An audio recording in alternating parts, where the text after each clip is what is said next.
di sini. Ada yang sudah tahu tidak apa itu kanker? Kantong kering. Kering katanya ya. Sama yang jawab bapak sama ibunya ya. Iya. Apa karena ini datang tua ya? Muda ya Bu. Tapi bisa digunakan Bapak Ibu. Jawabannya sebagai kantong kering. Kenapa? Karena jika seseorang sudah terkena kanker, biaya pengobatannya tidak kurang, sangat mahal. Harta benda bisa terjual, bahkan sampai aset-aset sehingga menimbulkan kantongnya menjadi kering. Betul. Ya, tapi jadi benar ya jawabannya ya. Ya, betul. Tapi itu secara logikanya. Kalau secara medis kita perhatikan, kanker ini dia merupakan suatu perubahan sel normal menjadi tidak normal atau abnormal. Jadi kanker ini dia berawal dari tumor. Tumor itu dibagi menjadi dua bagian Bapak Ibu. Ada yang jinak dan ada yang ganas. Kalau tumor yang jinak di sini dia pertumbuhannya lambat, tapi tidak dibiarkan dan tidak segera ditangani, dikhawatirkan akan berubah menjadi tumor ganas. Nah kalau sudah menjadi tumor ganas, inilah yang dinamakan dengan kanker atau kanker. Jadi sel kanker ini bisa berpindah ke bagian tubuh lainnya melalui pembuluh darah, atau dalam bahasa medisnya adalah metastasis. Nah seperti ini dia tumor yang bisa tumbuh di tubuh manusia Bapak Ibu. Jadi berupa daging yang tumbuh atau benjolan. Nah ini di belakang pundak seperti ini di pergelangan kaki dan tangan. Awalnya ini tumornya tumbuh satu, tapi karena dibiarkan terus menerus jadi banyak seperti ini. Nah ini di belakang leher, ini namanya lipoma. Bahkan tumor juga bisa tumbuh di mata seperti ini. Nah ini lipoma tadi, ini proses pengangkatannya ini yang sudah berhasil diangkat. Untuk faktor dari pemicu kanker ini sangat banyak. Ini yang harus kita ketahui Bapak Ibu ya. Salah satunya adalah dari faktor genetik atau keturunan. Misalnya ada dari silsilah keluarga, ada yang menderita kanker atau tumor. Mungkin itu dari kakek atau nenek bisa diturunkan ke generasi selanjutnya. Anak cucu bahkan cicitnya juga bisa terkena seperti itu. Nah kemudian faktor yang selanjutnya lagi adalah hal kimia atau fisika. Kalau kimia di sini seperti polusi udara dari asap-asap kendaraan, asap pabrik, dan bahkan yang biasa dihasilkan kaum laki-laki di asap apa? Iya, asap rokok itu bisa memicu kanker Bapak Ibu ya. Nah kemudian dari fisika ini seperti gelombang elektromagnetik yang dihasilkan dari suatu radiasi.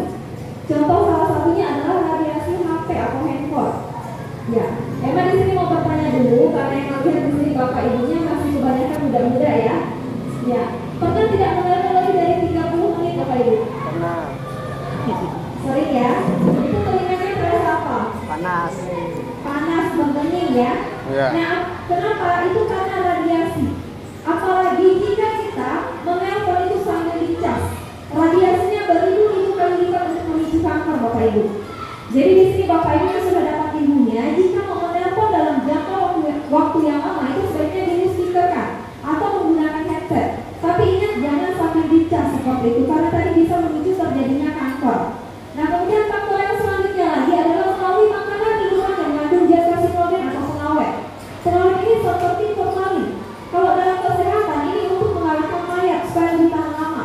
Tapi oleh oknum yang tidak bertanggung jawab, pengawet ini dicampurkan ke dalam bahan makanan. Contoh yang mengandung pengawet seperti yang instan-instan, kaleng-kalengan, saset-sasetan itu semua sudah ada pengawetnya Bapak Ibu. Bahkan sekarang kita juga bisa jumpai pada pewarna. Kita perhatikan saja jajanan anak-anak sekarang, warnanya itu sangat menarik. Jika kita pegang, dia menempel di tangan sulit untuk dibersihkan. Nah hati-hati itu bukan pewarna makanan, itu pewarna tekstil atau pewarna pakaian. Jadi jajanan anak-anak juga harus diperhatikan seperti itu. Nah kemudian faktor yang selanjutnya lagi adalah dari cara dan pengolahan penyajian makanan yang salah. Di sini yang mau bertanya sama Bapak Ibu di sini rajin-rajin masak sayur nggak nih Bapak Ibu? Ya. Rajin? Rajin. Rajin. Rajin ya. Ya. Kalau boleh tahu masak nasi di rumah menggunakan apa Bapak Ibu? Kosmos. Kosmos. Kayu juga ada. Menggunakan kompor ya, dibungkus ya. Ada masih menggunakan kayu api? Belum, enggak ada lagi. Enggak ada. Iya. Kayunya jauh. Nah, apapun alatnya kita tidak salahkan Bapak Ibu ya, alatnya tidak salah. Namun di sini caranya yang salah. Ini khusus untuk Bapak Ibu yang masak nasi menggunakan Magicom atau rice cooker. Kalau biasanya itu 12 jangan stop dicolokin, benar atau tidak? Betul. Benar. Nah kalau dicolokin Repo nanya apa kata? Repo nanya apa kata? Lancar Pak, pintar. Ini kering kecoklatan ya. Ini biasanya Bapak Ibu ada yang kreatif. Nasi yang begitu saya mau dibuang diolah lagi biasanya. Jadikan apa? Nasi goreng. Kerupuk. Iya. Kerupuk apa tuh? Kita ketahui Bapak Ibu, nasi yang sudah berubah warna kuning dari kecoklatan ini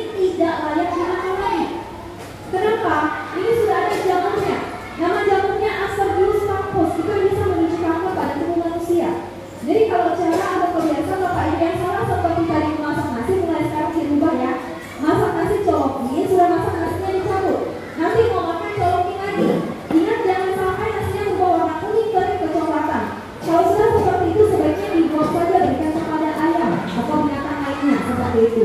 Gimana? Jangan takut ayamnya Kita makan kanker kena kanker. ya. Ya, kita makan mereka kena juga. Tubuh manusia itu berbeda jadi aman seperti itu.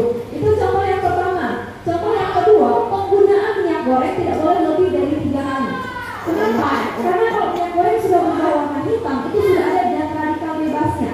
Itu yang bisa memicu kanker pada tubuh manusia. Nah, kanker itu dia seperti ini Bapak Ibu. Jadi banyak sekali jenis-jenis kanker. Dia bisa tumbuh di mana saja, kapan saja, tidak memandang usia. Tua muda bisa terkena kanker. Bahkan jabatan sekalipun dia tidak memandang. Siapapun itu bisa terkena Bapak Ibu. Dan untuk khusus di wilayah Singkawang ini, kami tugasnya dari tahun 2022 kemarin Bapak Ibu ya. Jadi kami juga sudah melakukan survei untuk di wilayah Singkawang ini data terbanyak yang terjadi kanker itu adalah kanker payudara. Dan bahkan yang baru-baru ini juga ada terjadi pada anak kelas 2 SD kanker payudara. Ya, mungkin di sini beberapa dari Bapak Ibunya ada yang tahu juga. Nah kemudian kami tidak perlu sebutannya di SD mana Bapak Ibu ya. Nah kemudian kita akan membahas kanker prostat ini. Ini khusus terjadi pada kaum laki-laki, pembunuh nomor 3 setelah stroke dan jantung. Ya, jadi kaum laki-laki boleh diperhatikan ya, karena dia terjadinya di bagian prostat di sini. Ada stadium-stadiumnya. Stadium pertamanya seperti ini stadium kedua, ketiga, dan keempat. Ini adalah kanker prostatnya. Nah untuk ciri-ciri orang yang menderita kanker prostat ini sangat sulit dikenali, tapi bisa dirasakan oleh penderitanya sendiri. Yang pertama, penderitanya akan merasakan susah pada selong air kecil atau merasa sakit. Kemudian yang kedua, pada selong air kecil ini merasa tidak tuntas atau masih menetes-netes. Selanjutnya, adanya darah bercampur air kencing. Kemudian, sensasi di bawah perut namanya turun perut, sakit pinggang dan sakit di bagian pangkal paha. Jadi kalau kaum laki-laki sudah mengalami gejala seperti ini atau salah satu dari ini, jangan dibiarkan.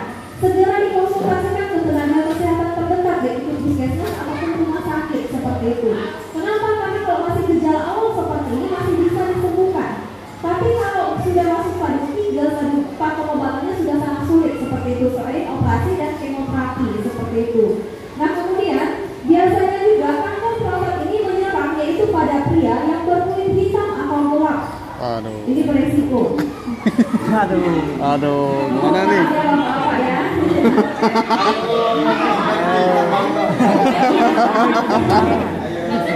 Bali mana? Bali mana Bali? Saya luruskan dulu ya. Maksudnya di sini pria yang berkulit hitam atau gelap adalah pria yang ras negroid atau yang ada di Afrika, bukan di Oh Indonesia gitu. ya. Ini dari Afrika, Bu. Aman. Manis jadi kasih aman seperti itu. Iya. Nah kemudian yang kedua lagi yang beresiko terkena kanker prostat. Nah, coba mau bertanya. Kan tadi dikatakan kita memberikan nasi itu kepada ayam yang Wah. tidak berjamur. Nanti ayam itu kita konsumsi.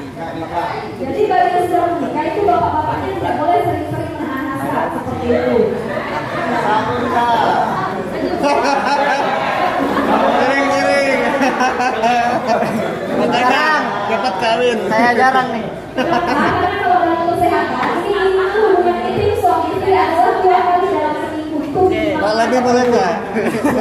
Kemarin ketika kami sudah sosialisasi di Toksina 1, ada yang bertanya, Bu Emma, bagaimana kalau 1 minggu itu 5 kali boleh nggak? Sangat boleh.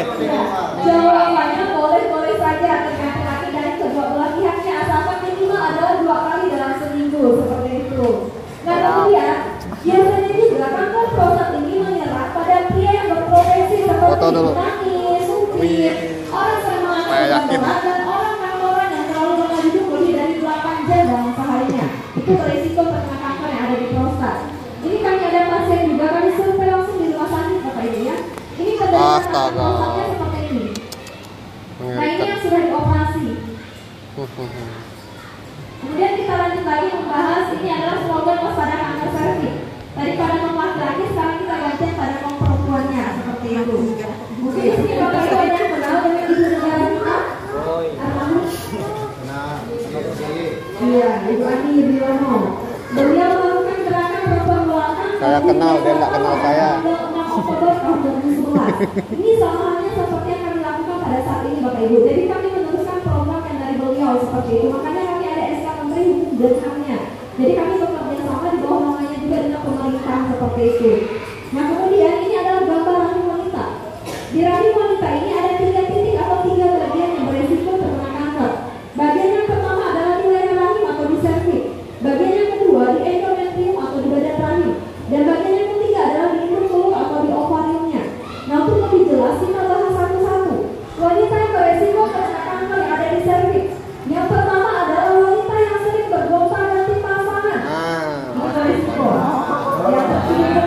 Tuhan ya. Saya yakin sih ibunya setiap Waspada. Nah, kemudian yang kedua lagi yang beresiko terkena kanker cervix adalah yang kedua yaitu wanita yang melakukan seks bebas atau seks di bawah usia 16 tahun. Ini beresiko. Dan yang ketiga adalah wanita yang tidak pernah menjaga kebersihan alat kelaminnya atau wanita yang jorok. Nah, untuk poin ketiga di sini ibu-ibunya aman? Aman. Aman, kayaknya sih aman. Coba cek dulu aman nggak?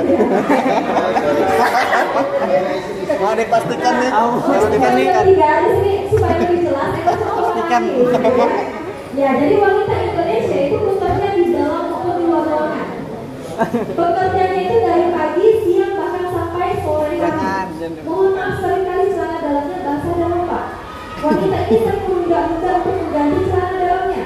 Nanti saja langsung sampai rumah tunggu mandi, biasanya seperti itu. Nah, perlu kita ketahui celana dalam yang basah dan lembab ini sudah ada bakterinya. Bisa menimbulkan gatal-gatal iritasi, bahkan sampai kemutihan. Sampai garuk-garuk pun. Ya. Bisa menimbulkan garuk-garuk. Sangat disarankan sekali saat berpergian jauh atau bekerja bawa celana dalam. Jadi kalau celana dalamnya terasa basah dan lembab, sesegera mungkin diganti seperti itu. Jadi jangan dibiarkan. Itu contoh yang pertama, Bapak Ibu ya. Ini ada lagi contoh kedua, tapi contohnya sedikit ekstrim. Boleh tidak yang saya sampaikan? Boleh lah. Boleh ya? Ya. Kawan ya. Ya. Mohon maaf, panjang rambut kemaluan wanita itu tidak boleh lebih dari 5 cm. Mau dipastikan dulu nih. Pastikan. Nanti pulang ukur gimana? Dibakar ya. Jika rokok ketika masuk ke dalam tiang vagina wanita, Bapak Ibunya itu bisa infeksi. Nanti gatal-gatal iritasi bahkan sampai keputihan.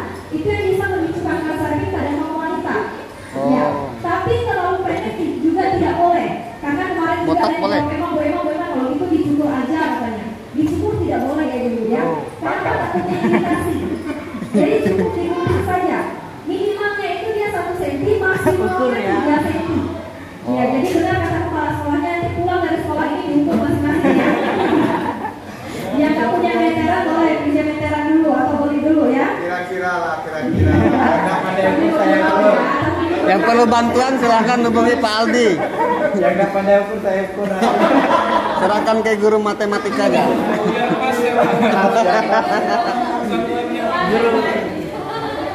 Oke, kita lanjut lagi Bapak Ibu ya, sambil bergurau dan tak terlalu tegang ya. Tapi Betul. benar ya. Ya, benar. Nah, kemudian kita lanjut lagi, wanita Benar. beresiko terkena kanker yang ada di badan rahim atau di endometrium. Yang pertama adalah wanita yang tidak pernah melahirkan. Ini beresiko. Aduh, Kemudian yang kedua, wanita yang sering melahirkan satu tahunnya satu. Jadi tidak baik juga terlalu lembut. Sebaiknya dijarakin 3 tahun satu atau 4 tahun satu. Kenapa? Karena badan rahim wanita ini perlu istirahat, proses penyembuhan seperti itu. Nah, kemudian yang selanjutnya lagi adalah wanita yang beresiko terkena kanker yang ada di telur atau di ovarium. Yang pertama adalah penggunaan alat kontrasepsi pil KB lebih dari 5 tahun. Ini beresiko. Kemudian yang kedua, wanita yang terus bekerja shift di malam hari. Jadi di sini wanita tidak boleh bergadang. Kenapa? Karena pada saat malam hari itu ada hormon yang bekerja pada wanita. Nama hormonnya hormon melatonin. Jadi kalau wanita sering bergadang mengganggu hormon tersebut, bisa menimbulkan tumor yang ada di telur atau di ovariumnya. Nama tumornya ini adalah miom dan kista. Ini pasti sudah tidak asing lagi didengar bagi bapak ibunya ya. Nah, miom ini dia adalah daging yang kuku dan kista ini berupa gelembung cairan darah dan nanah. Dan menurut survei juga yang kami lakukan di tahun ini bapak ibu ya, ternyata untuk yang mengalami miom atau kista ini bukan hanya orang dewasa.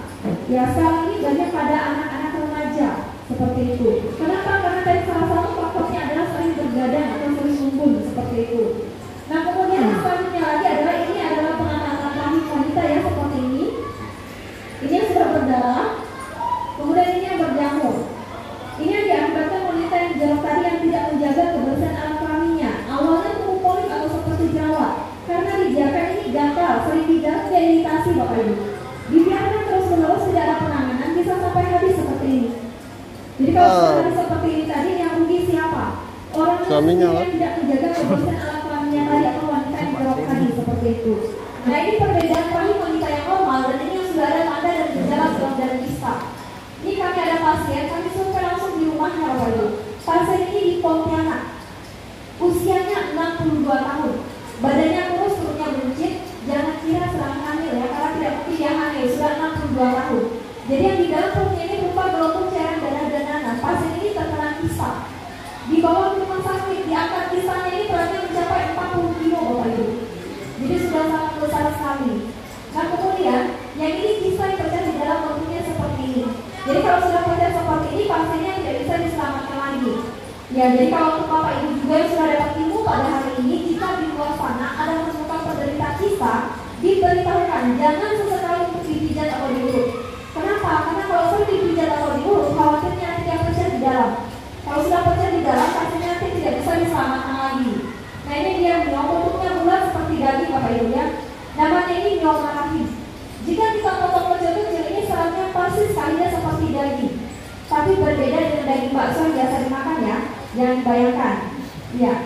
Nah kemudian ini ada juga penderita kanker serviks yang kami survei langsung di rumah sakit. Ini usianya 35 tahun Bapak Ibu. Ini badannya kurus, perutnya buncit, baru salin pertama, ini salin kedua, ketiga, keempat. Jadi perubahannya sangat cepat. Kenapa? Karena sel kanker ini dia penyebarannya melalui pembuluh darah 2 kali 24 jam. Jadi sangat cepat seperti itu.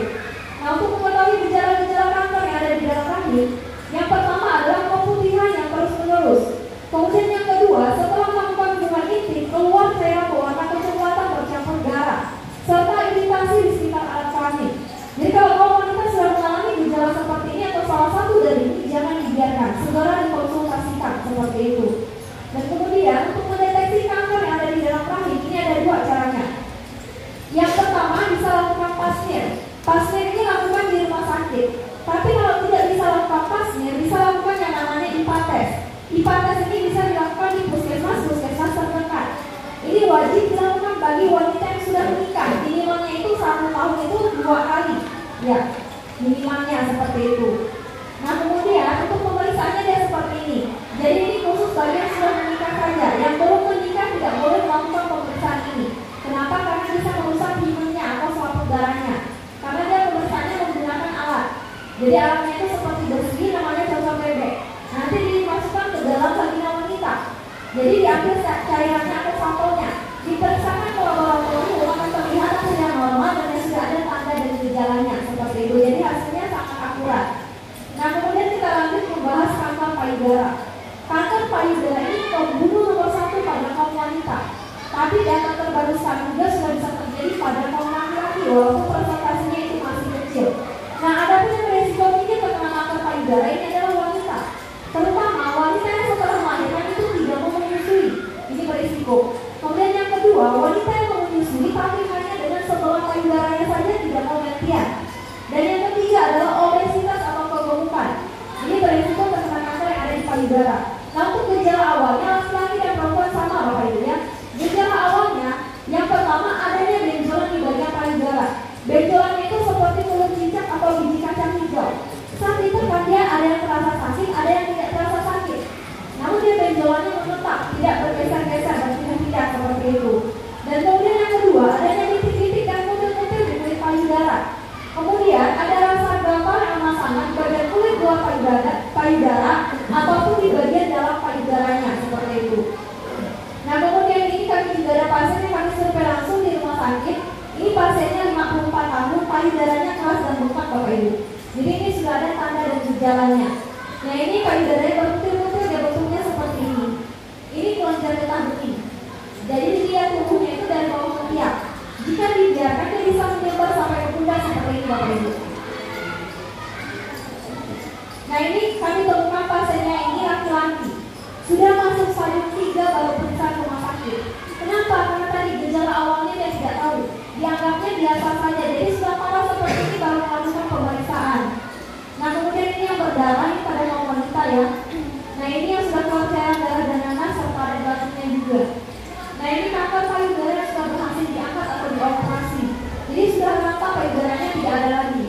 Mungkin di sini Bapak Ibu pernah mendengar orang setelah operasi kanker itu kankernya tumbuh lagi. Pernah dengar seperti itu? Pernah ya? Nah itu sama kita ibaratkan seperti kita mencabut rumput Bapak Ibu. Coba aja kita cabut rumput, itu akarnya masih ada di dalam. Jadi masih bisa kemungkinan dia tumbuh lagi. Begitu juga dengan kanker ini, operasi dia tidak menjadi 100% sembuh. Jika pola makan, pola sehatnya tidak dijaga dengan baik, maka dengan mudahnya sel kanker itu akan tumbuh kembali. Makanya setelah operasi biasanya ada penanganan selanjutnya lagi, seperti kemoterapi, seperti itu. Nah, untuk membunuh sampai ke akar-akarnya. Nah, kemudian di sini juga kami ada mengenalkan bakti sosial yang kami lakukan. Kami ada mencari penderita kanker yang tidak mampu. Jadi sekiranya Bapak Ibu di sini ada yang tahu wilayah Singkawang ini ada yang menderita kanker apapun itu, nanti segera laporkan ke kami. Nanti kami akan survei, kami berikan dana bantuan. Nama kegiatan kami adalah bakti sosial GSKI Peduli. Ini kami berikan bersama Kepala Dinas Kesehatan Kota Batam. Jadi kami memang bekerja sama dengan Kepala Dinas Kesehatan di setiap provinsi ataupun kabupaten, Bapak Ibu. Dan untuk di wilayah Singkawang juga kemarin kami sudah bertemu dengan Kepala Dinas Kesehatan Kota Singkawang, itu Dr. Alex. Ya, jadi beliau sangat mendukung kegiatan ini. Kenapa? Karena memang angka kejadian kanker di wilayah Singkawang ini semakin tahunnya semakin meningkat. Dan bahkan yang parahnya lagi, yang datang itu berobat, pas kebetulan juga beliau ini adalah dokter penyakit dalam. Jadi setiap yang datang itu sudah masuk stadium lanjut. Jadi pas gejala awalnya ini pasien ini nggak ada berobat ke rumah sakit sama sekali, seperti itu. Makanya beliau sangat mendorong kegiatan ini. Makanya kita langsung turun ke lapangan seperti ini juga untuk menurunkan angka kejadian kanker lagi, seperti itu Bapak Ibu. Itu harapan terbesar dari kami. Nah, kemudian ini juga kami berikan dana bantuannya di Tanjung Pinang.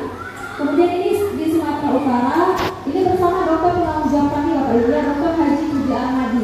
Memang jumlah yang kami berikan ini tidaklah banyak, tapi setidaknya bisa meringankan si penderita kanker tersebut, seperti itu.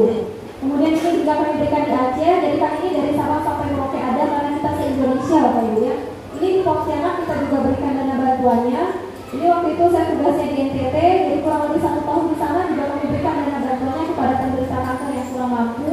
Kemudian ini juga di yang baru-baru kami lakukan itu di Bukayang tahun 2020 kemarin. Ini kami berikan kepada pasien kanker payudara. Dan ini kami kunjungan ke rumah pasien yang terkena kanker seperti ini Bapak Ibu. Jadi demi kelancaran program kami ini, kami mohon kerjasama dari Bapak Ibu yang ada di sini. Jika nanti ada menemukan penderita kanker, segera nanti dilaporkan ke kami, seperti itu. Kemudian untuk mendeteksi kanker yang ada di payudara ini ada 2 caranya Bapak Ibu ya.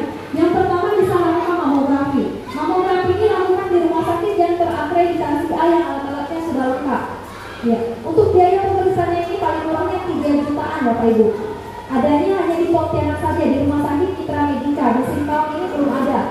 Tapi kalau tidak bisa lakukan mamografi, kita juga bisa lakukan yang namanya skema sadari, yaitu sadar memeriksa payudara sendiri. Ini gratis karena kita lakukannya sendiri-sendiri Bapak Ibu. Nanti seperti apa caranya, Ema akan ajarkan biar bisa praktek masing-masing nantinya di rumah. Ya. Nah, kemudian untuk mamografi tadi ini seperti ini, payudara dimasukkan ke dalam 1 alat. Nama alatnya ini adalah mamotest. Hasilnya nantinya sangat akurat. Akan terlihat ini yang normal, ini yang sudah ada tanda dan gejala, ada bentuk benjolan kecil. Dan yang sudah ada kankernya akan terlihat jelas cairan darah dan nanahnya. Jadi hasilnya seperti yang usang, seperti itu Bapak Ibu. Nah, tapi kalau tidak bisa yang mamografi tadi, kita bisa lakukan yang skema sadari seperti ini Bapak Ibu ya. Jadi cara pemeriksaannya sangat mudah, yaitu dari bawah payudara kita tekan-tekan, kita putar searah jarum jam. Rasakan apakah ada benjolan atau tidak. Kemudian cara yang keduanya untuk kita memeriksakan kelenjar getah bening. Sambil kita tekan-tekan di bagian bawah payudara, di bagian bawah ketiak, diputar searah jarum jam juga. Rasakan apakah ada benjolan atau tidak. Dan yang ketiga adalah kita pencet bagian putingnya ini. Jika keluar cair atau bau, berarti itu sudah ada tanda dan gejalanya, seperti itu. Ya, mungkin di sini Bapak Ibunya biar bisa praktek nanti masing-masing di rumah, bersedia tidak Ema ajarkan untuk skema sadarinya. Ema hanya ajarkan caranya saja, nanti praktek masing-masing di rumah. Bersedia? Jika bersedia, minta waktu Bapak Ibunya berdiri sampai Ema izin dokumentasi ya. Ya, silakan boleh berdiri.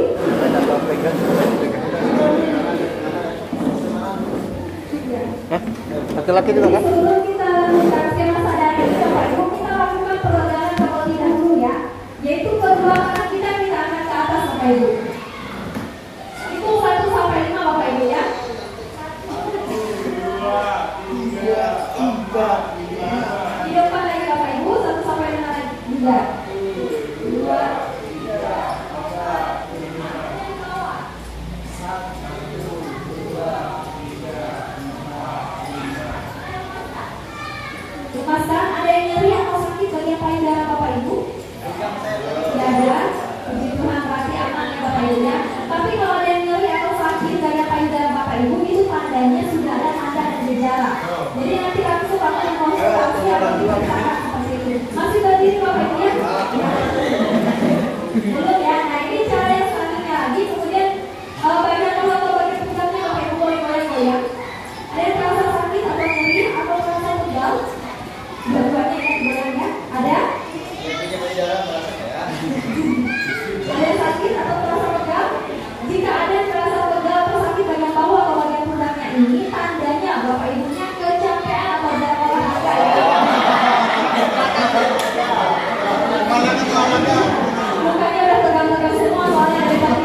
ada lulus.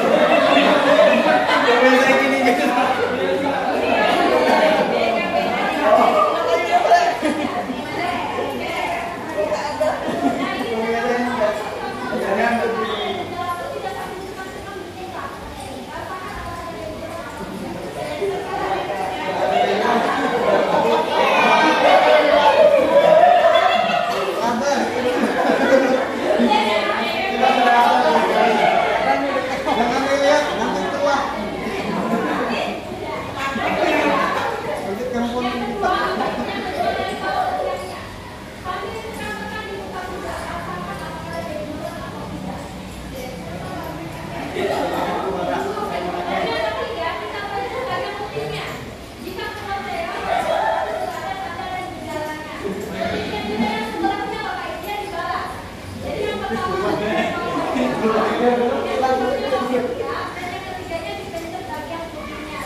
Terima kasih untuk kerjasama dari Bapak Ibu semuanya. Silakan duduk kembali ya.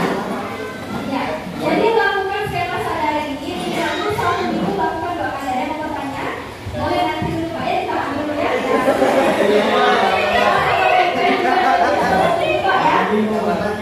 Iya, nanti kalian bisa tanya jawab. Ya.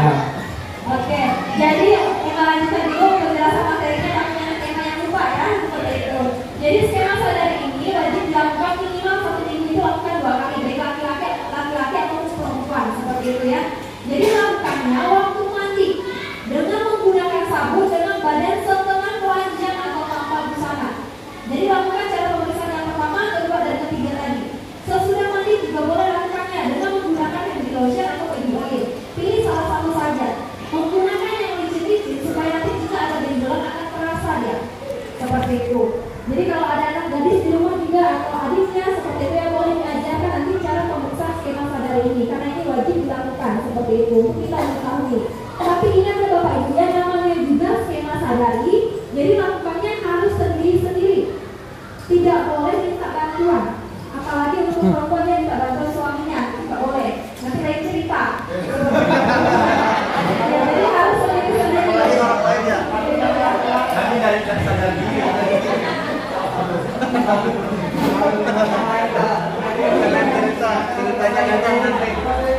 Nah ini juga kami lakukan skema sadarinya bersama IBI Bapak Ibu dan Ikatan Bidan Indonesia. Jadi kami sesama tenaga kesehatan kami juga lakukan skema sadari ini. Kenapa? Karena tadi kantor dia tidak memandang apapun jabatannya bisa terkena seperti itu. Nah kemudian ini di puskesmas kami saling sharing ya seperti itu.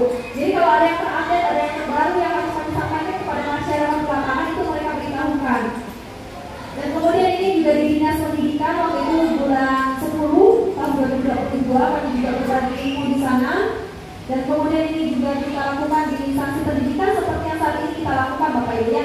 Jadi nanti setelah sosialisasi ini juga kami mohon untuk Bapak Ibu jangan bubar dulu, kita dokumentasi untuk pelaporan kami nanti ke Dinas Pendidikan, Dinas Kesehatan, dan untuk kami tampilkan juga seperti ini.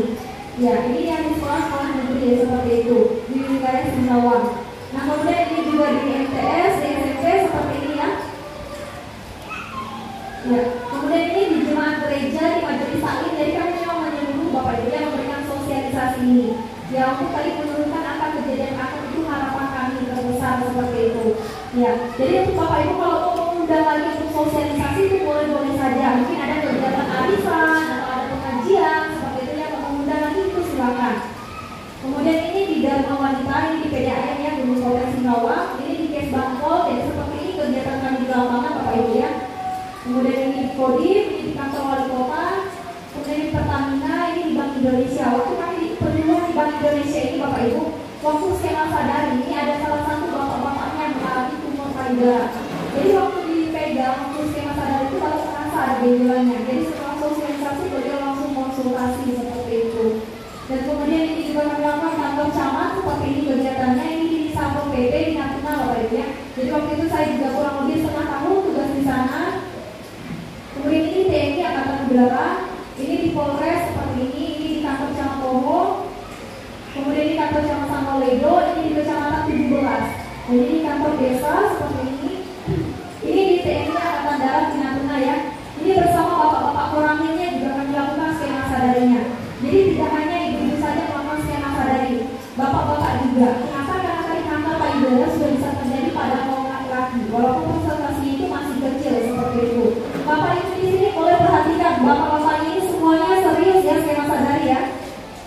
Tapi ini nggak tahu bapak-bapaknya serius skema sadari atau perhatikan kakak yang di depan.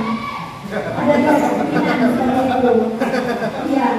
Jadi bapak ibu di sini setuju tidak lebih kita mencegah daripada mengobati? Setuju? Ya, jika setuju di sini akan beritahukan cara pencegahan kanker dan tumor ini ada dua cara. Ada pencegahan dari luar dan ada pencegahan dari dalam. Kita bahas satu-satu. Pencegahan dari luar dulu supaya terhindar dari kanker dan tumor. Yang harus kita lakukan adalah pola makan yang sehat dan teratur. Kemudian yang kedua, konsumsi makanan berserat tinggi seperti buah dan sayur. Yang ketiga, hindari makanan berlemak tinggi seperti daging. Kemudian yang keempat, hindari makanan mengandung zat karsinogen atau pengawet. Dan yang kelima, lakukan olahraga secara teratur. Nah, jika kelima poin ini kita lakukan dengan baik, Bapak Ibu, maka kita akan terhindar dari yang namanya tumor dan kanker tadi. Namun di sini pertanyaan Emma, dari kelima poin ini ada tidak poin yang sulit Bapak Ibu lakukan? Jika ada poin keberapa? Kelima, olahraga ya kata ibunya ya. Ketiga kata bapaknya nggak bisa makan, nggak ada daging ya Pak ya. Iya. Nah, tapi menurut survei yang kami lakukan se-Indonesia Bapak Ibu, dari kelima poin ini poin yang paling sulit dihindari itu adalah poin nomor 4, yaitu menghindari makanan mengandung zat karsinogen atau pengawet. Kenapa? Karena sekarang sudah banyak yang instan-instan, yang kaleng-kalengan, saset-sasetan itu semua sudah ada pengawetnya. Secara tidak sengaja itu setiap hari kita konsumsi. Salah satunya mohon maaf ya sebutkan merek ya, adalah Indomie. Ya, jadi yang punya kebiasaan makan Indomie, ya sekarang kalau kebiasaannya itu 1 minggu 7 kali makan Indomie, mulai sekarang dikurangi ya, itu tidak boleh. Kenapa? Karena itu kalau kita sering mengkonsumsi Indomie bisa membangkitkan sel kanker yang di dalam tubuh kita itu menjadi aktif Bapak Ibu. Jadi kita perlu tahu di dalam tubuh manusia ini semuanya sudah punya sel kanker. Yang bisa bikin sel kanker itu aktif dan tidak aktif adalah tergantung dari pola makan kita lagi, pola sehat kita lagi seperti itu. Jadi kalau kebiasaan sering makan Indomie, kami juga sudah banyak kasusnya untuk di wilayah Singkawang, bahkan di wilayah Singkawang yang kami baru tahun 2022 kemarin tugasnya di sini, ada beberapa yang sudah kami temukan yang sering makan Indomie itu memang terkena kanker. Bahkan ada yang meninggal karena kanker otak. Ya, itu anak kelas 2 SMP di Mantrado kemarin itu kasusnya seperti itu. Dan banyak lagi yang lain-lainnya seperti itu. Jadi kami sangat sarankan untuk Bapak Ibu di sini menjaga pola makan yang sehat dan teratur seperti itu. Nah, kemudian di sini juga ada pencegahan kanker dan tumor yang dari dalam Bapak Ibu. Yang dari dalam ini ada secara medis dan ada secara alami. Kita bahas satu-satu dulu yang secara medis. Di sini sudah ada suntikan imunisasi kekebalan tubuh. Suntikan ini dilakukan 3 kali selama 3 bulan untuk seumur hidup. Nama suntikannya adalah vaksin HPV, Human Papillomavirus. Ini untuk pencegahan kanker serviks. Jadi khusus wanita saja yang bisa suntikannya. Untuk kaum laki-laki kalau mau suntikannya mohon maaf tidak bisa ya. Ya, karena ini khusus untuk kanker serviks saja. Dan kemarin kami juga sudah survei di Pontianak. Ini biaya penyuntikannya 1 kali suntik itu 2 juta Bapak Ibu. Kalau 3 kali suntik berapa nih? 6 juta, mahal atau murah? Kalau untuk kesehatan sebenarnya ini murah Bapak Ibu ya. Kenapa? Karena sehat itu yang mahal. Kalau kita sudah terkena penyakitnya, biayanya bisa lebih mahal lagi dari itu, seperti itu. Ya, tapi kalau Bapak Ibunya merasa ini mahal, kata tadi ya, di sini juga ada yang gratis Bapak Ibu. Yang gratis itu adalah kita bisa mengkonsumsi tumbuhan alami yang mengandung zat anti kanker. Namanya adalah ribosome inactive protein. Ya, ini untuk semua jenis kanker. Jadi laki-laki dan perempuan ini bisa mengkonsumsinya. Kalau tadi kan untuk yang suntikannya hanya perempuan saja. Kalau ini laki-laki dan perempuan bisa. Seperti itu. Nah, kemudian ini dia untuk suntikannya tadi di lengan. 3 kali suntik untuk seumur hidup. Nah, untuk fungsi dari tanaman yang mengandung zat anti kanker tadi yang gratis tadi Bapak Ibu, ya fungsinya yang pertama adalah memblokir pertumbuhan sel kanker. Kemudian yang kedua, dia mampu melanjutkan perkembangan sel kanker serta mematikan sel kanker sampai ke akar tanpa merusak jaringan sel normal di sekitarnya. Ya, ini Bapak Ibunya mau tahu nggak tumbuhannya seperti apa? Mau tahu? Ya. Ini dia tumbuhannya Bapak Ibu. Ada yang kenal?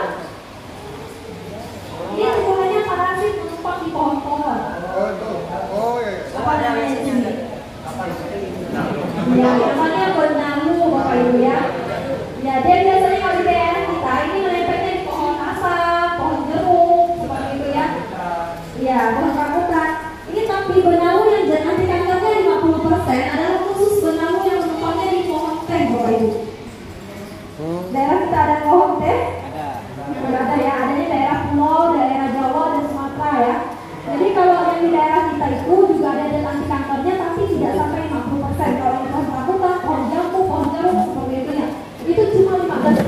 ada.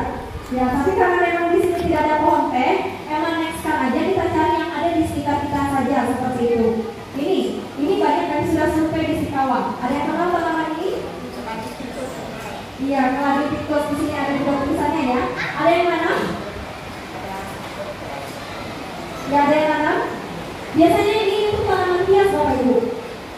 Ya, jadi keladi tikus ini jangan dianggapnya juga 50%.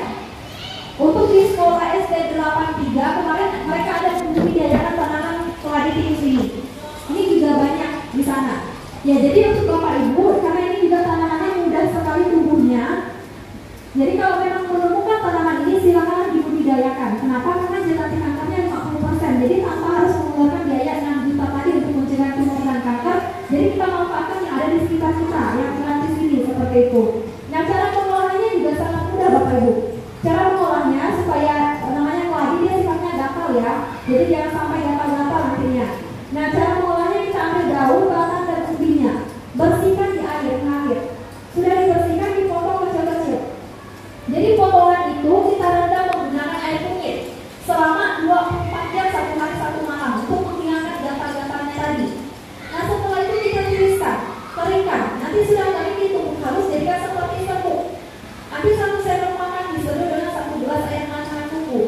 Diminum setiap hari rutin kita minum selama 6 bulan, maka kita akan tercegah dari tumor dan kanker untuk 5 tahun yang akan datang atau sesuai dengan daya tahan tubuh masing-masing.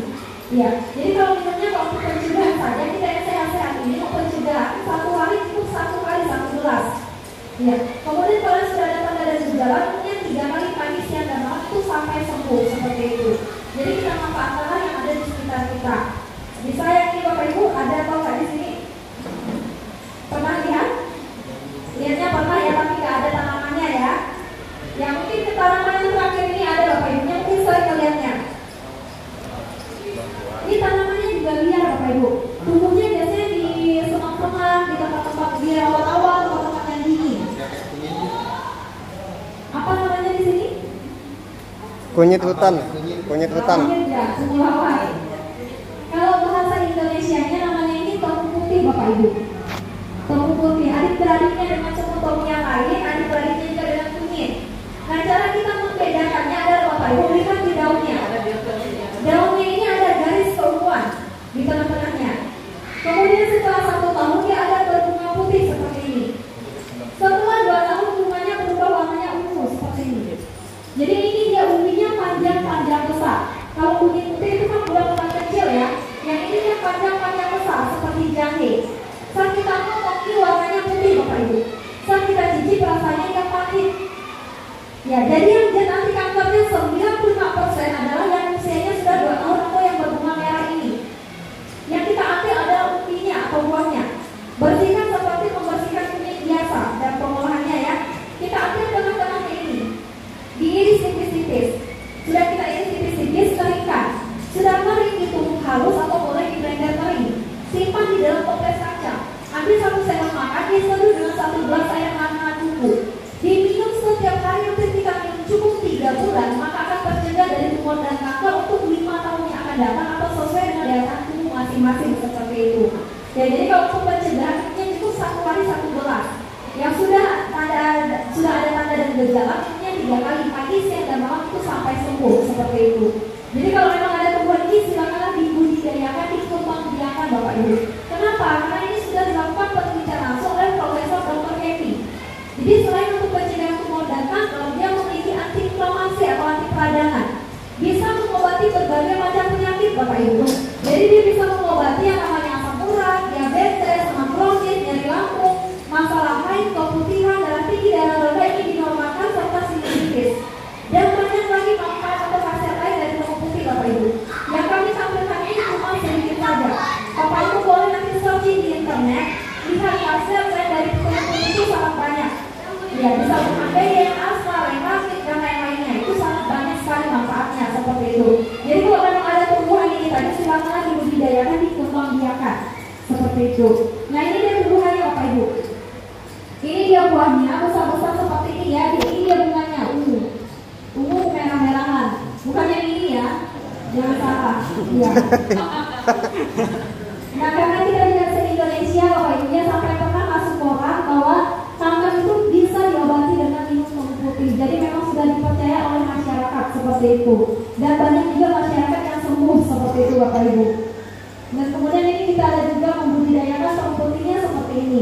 Ya mungkin sampai di sini dulu materi yang Ema sampaikan. Jika ada yang ingin ditanyakan, Ema buka 3 sesi tanya jawab ya. Ya bapaknya tadi boleh, silakan yang mau bertanya. Terima kasih. Oke. Yang saya mau tanyakan Ibu, kalau mengenai kanker itu Berikan slide yang kasihan dan kalau saya ini di bagian setelah Bu, mungkin ya jarang sih terjadi, tapi tiba-tiba ini baru kejadiannya 2 Desember kemarin Bu. Ada sedikit benjolan saya di sebelah kiri kaki saya, tapi saya kira kayak jerawat gitu ya Bu. Terus saya tekan-tekan, saya biarkan selama 3 minggu hilang lagi Bu. Apakah itu termasuk gejala kanker atau mohon penjelasan? Baik, terima kasih untuk pertanyaannya ya. Jadi ini untuk benjolannya udah hilang atau masih ada lagi? Udah hilang ya? Tapi ada lagi Bu, kayak rutin gitu yang muncul. Oh iya. Jadi kalau yang seperti itu biasanya dia tumbuhnya di bawah ketiak atau biasa di bagian leher. Jadi kalau daya tahan tubuh kita lemah, dia timbul. Tapi kalau kita udah fit, itu dia hilang sendiri. Itu namanya kelenjar. Ya, kelenjar. Jadi dia beda dengan kanker ya. Itu belum dikatakan kanker atau tumor seperti itu. Tapi jika tidak ada penanganan lebih lanjut, tidak diobati, dibiarkan terus menerus seperti itu ya. Nanti ujung-ujungnya dia bisa menjadi tumor jinak. Jadi untuk kita membedakan dari tumor jinak dan tumor ganas adalah pertumbuhannya yang lambat. Jika ini kan jadi datang, terus nanti semoga jangan ya. Ini saya contohkan aja ya. Misalnya ini benjolannya ada terus, berbulan-bulan gak hilang-hilang. Besarannya begitu-begitu saja, tapi dia tidak hilang-hilang. Nah itu dia sudah menjadi tumor seperti itu. Tapi dia masih jinak karena besarannya begitu-begitu saja. Tapi belum nyampe 1 tahun dia langsung membesar lagi. Nah itu dikatakan ganas. Jadi itu kalau yang ganas kami sarankan sesegera mungkin datang ke rumah sakit, lakukan konsultasi sama dokter. Kalau bisa diangkat kalau dia ganas.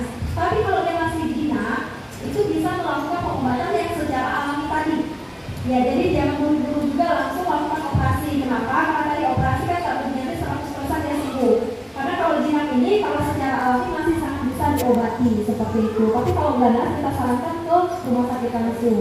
Ya jadi punya bapak ini tidak terlalu berbahaya, tetap jaga pola makan, pola sehatnya seperti itu ya. Itu namanya dia kelenjar.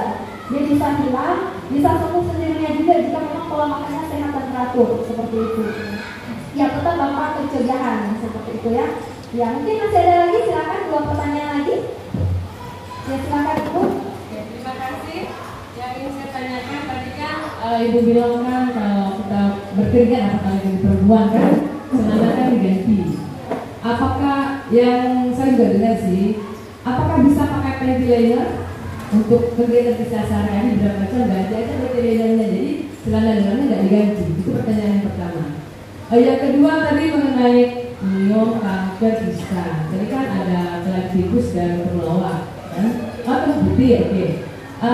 Apakah kita kalau meminum obat itu miom, kista, kanker itu akan habis gitu?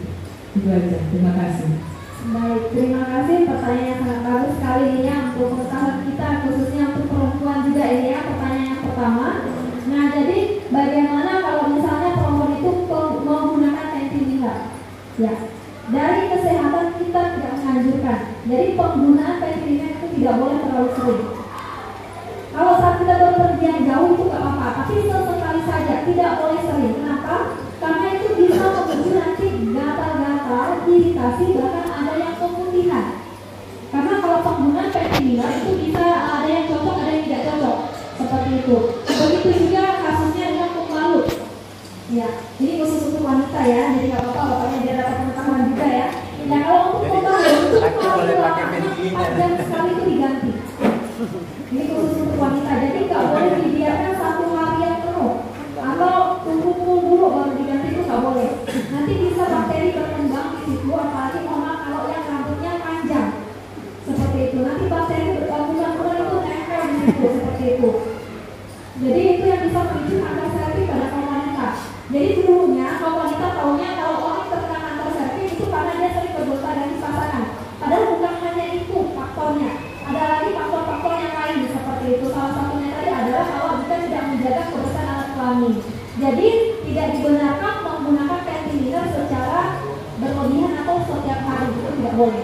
tidak dianjurkan.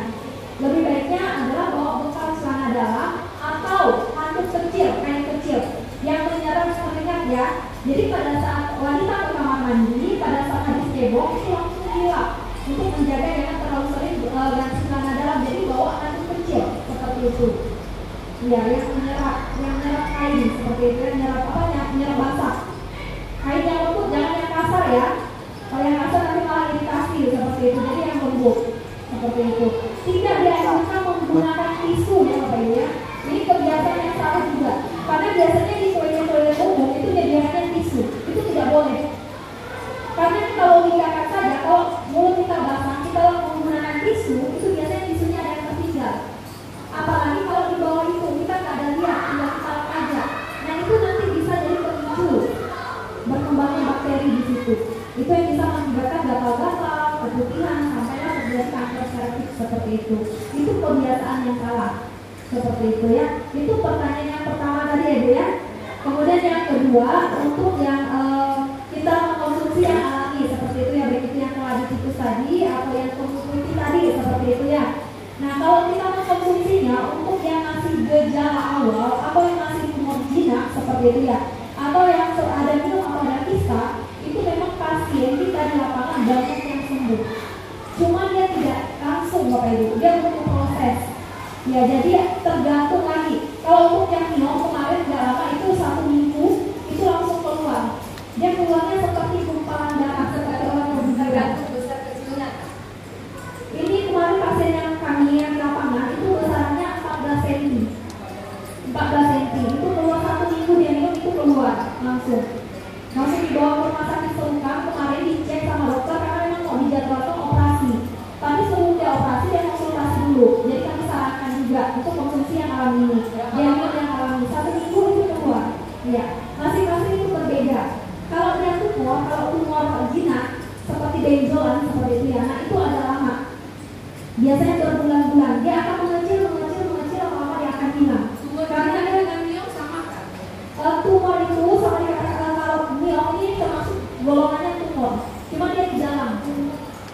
Kalau tumor yang di bagian lengan itu kan kita kelihatan ya, kalau miom kan nggak kelihatan di dalam rahim kita seperti itu ya.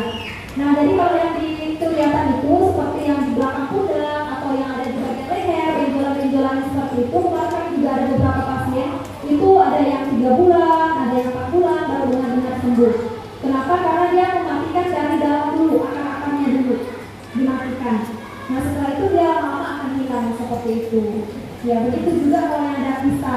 Makanya kita sarankan untuk Bapak Ibu di sini jika memang ada teluk putih ini, kemarin kami sudah survei di Singkawang ini banyak tanaman teluk putih. Boleh dibudidayakan, dikembangbiakan, apalagi di daerah Sungai Bulan sana, kami lihat itu banyak sekali.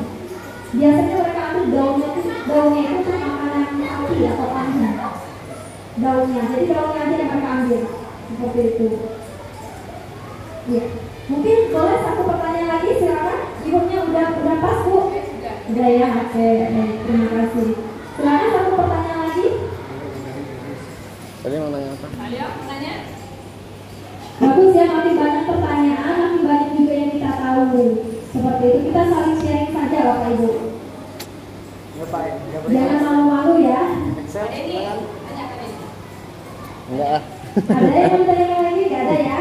Baik, kalau tidak ada, oh Bapak ya, silakan.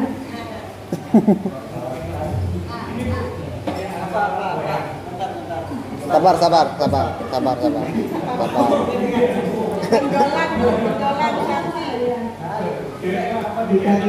Ini udah lama Bu, sekitar 3 tahun ini kayak keras gitu. 3 tahun.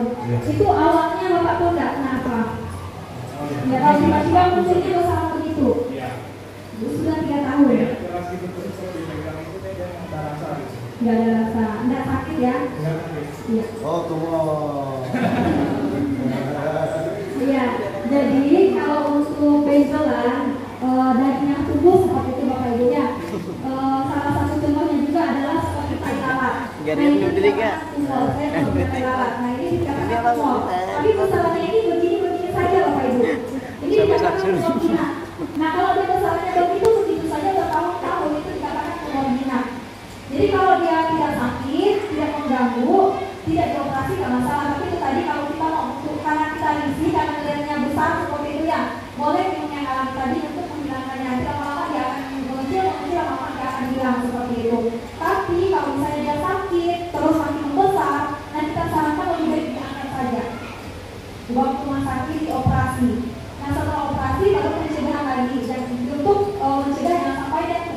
sekali seperti itu.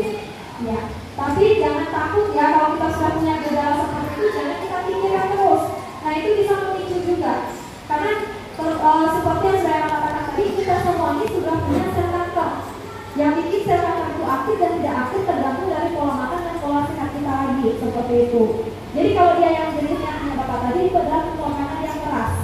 Kalau dia lembut itu namanya limfoma, seperti itu.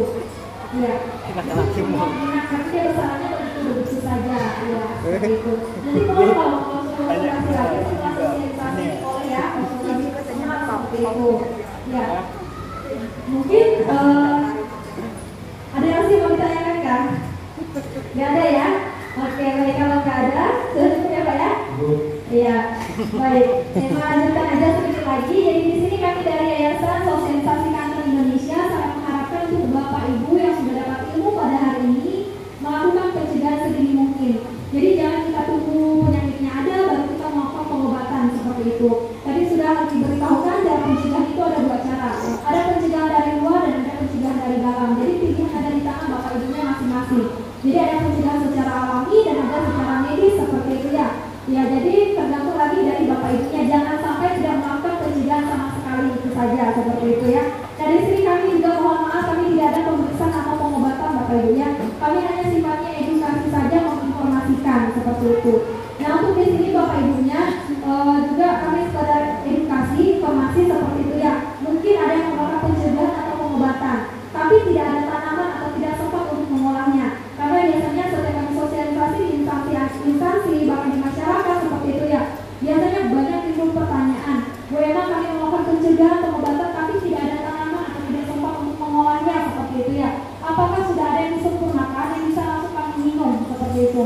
Nah di sini kami sekedar menginformasikan bahwa dari ketiga tanaman yang sudah kami jelaskan tadi itu memang sudah ada yang disempurnakan Bapak Ibu atau dibentukkan kapsul, tapi hanya adanya di sini saja di alamatnya di CV Herbal Indonesia di Jawa Barat.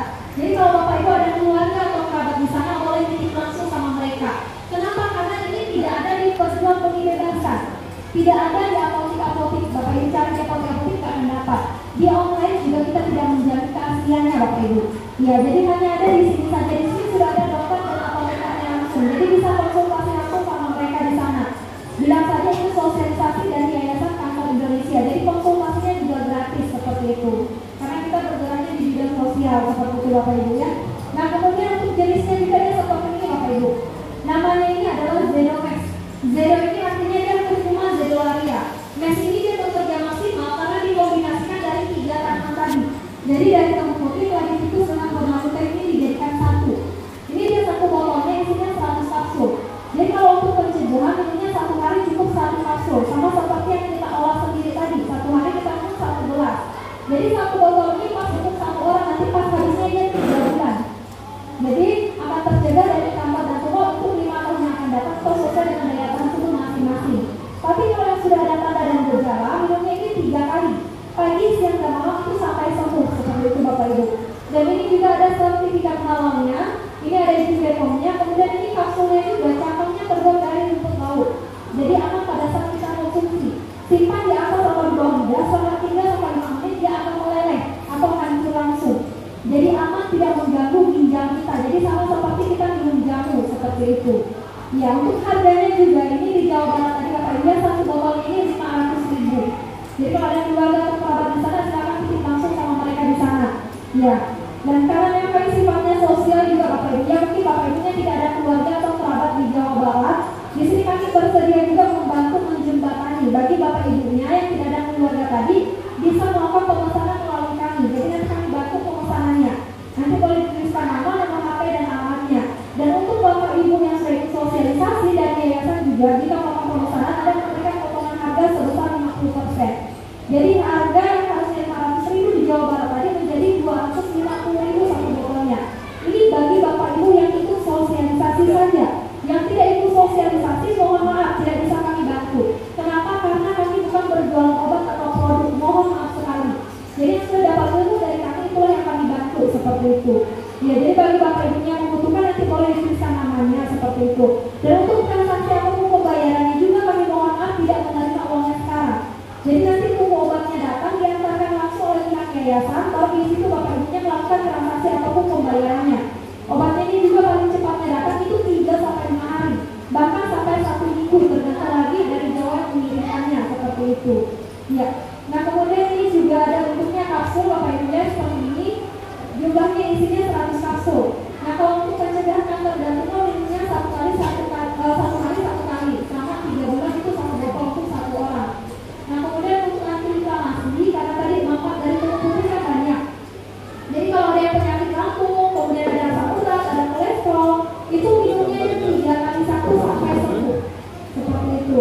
Nah kemudian ini ada untuk pengobatan kanker, kalau yang sudah divonis stadium 2 atau stadium 3 seperti itu, yaitu minumnya 2 kapsul. Apalagi 2 kapsul, sudah 2 kapsul, 2 kapsul ini sampai sembuh seperti itu. Nah kemudian ini tadi manfaatnya anti-inflamasi tadi bapak ibu ya.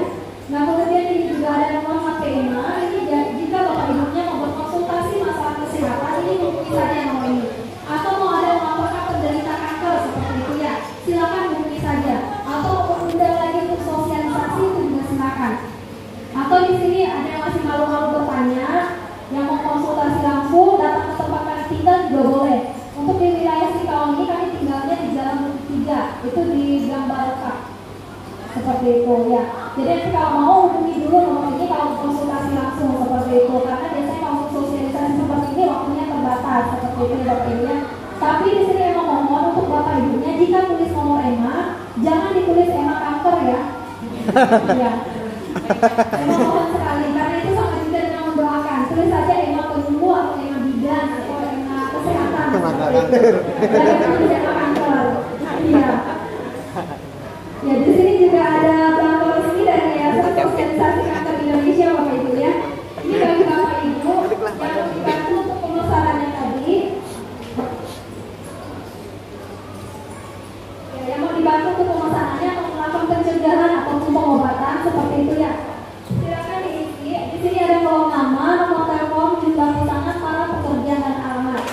Ya, ini bagi yang membutuhkan tadi kalau yang sudah terdaftar di sini, yang namanya sudah ada di sini harganya 250.000 satu botolnya. Ini bagi bapak ibu yang mau pencegahan ataupun pengobatan seperti itu. Ya, dan untuk jumlah pesanan ini juga ini dibatasi bapak ibunya 1 orang tidak boleh lebih dari 5 botol. Kenapa? Takut dipersalahgunakan, diperjualbelikan. Kecuali dia dokter, bidan dan perawat, biasanya mereka stok untuk pasiennya seperti itu. Ya, karena memang ini juga sudah banyak masyarakat yang merasakannya, makanya biasanya ada yang memperjualbelikan yang tidak bertanggung jawab seperti itu. Dan ini juga ada contoh penulisannya, jika bapak ibu bingung nanti lihat saja di lembar belakangnya. Ya, silakan dijalankan saja. Ini bagi yang membutuhkan saja. Silakan, mungkin ada yang mau ditanyakan lagi, bapak ibunya. Kayak tadi juga ini kalau untuk yang mengkonsumsi yang alami ini yang kita olah sendiri atau dikapsulkan ini bapak ibunya tidak ada efek samping, tapi hanya ada reaksinya saja. Reaksinya itu nanti BAB warna hitam, air kencing kuning, keringat malam hari. Kenapa seperti itu? Karena dia mengeluarkan racun di dalam tubuh seperti mendetoks seperti itu. Itu berlangsungnya juga tidak lama, 3 sampai 5 hari setelah itu dia akan normal seperti itu karena dia membersihkan. Dan ini juga ada 3 orang yang tidak boleh konsumsi bapak ibu ya. Yang pertama adalah ibu hamil tidak boleh. Yang kedua ibu menyusui 0 sampai 6 bulan. Setelah 7 bulan 8 bulan itu boleh. Dan yang ketiga adalah anak di bawah 5 tahun tidak boleh. Setelah 6 tahun 7 tahun itu malah kita sarankan. Kenapa? Karena apalagi kalau anak-anak yang sering makan di kita, berjajan dan yang di bawah itu malah lebih bagus. Karena untuk menjaga keseimbangan tubuhnya, membersihkan kandungan juga yang masuk Kamu ke pesan dalam aja. tubuh seperti itu. Dan kenapa tidak boleh juga konsumsi? Karena tadi kan fungsinya mengeluarkan racun di dalam tubuh. Jadi kalau ibu hamil konsumsi takutnya nanti mengganggu janinnya, nanti malah janinnya yang keluar seperti itu. Tapi kalau yang sulit dapat keturunan itu malah lebih bagus karena dia membantu kesuburan seperti itu bapak ibu. Ya, apalagi kalau yang ada miom atau ada kista tadi itu sangat bagus karena dia membantu membersihkan. Ya, dan kemarin juga kami ada pasien itu di Jalan 3 di dekat tempat kami tinggal bapak ibu ya. Pasien ini terkena gondok, dia anak sekolah SMP. Waktu itu mau dioperasi di rumah sakit ambulansi. Ya, sudah kita sekarang.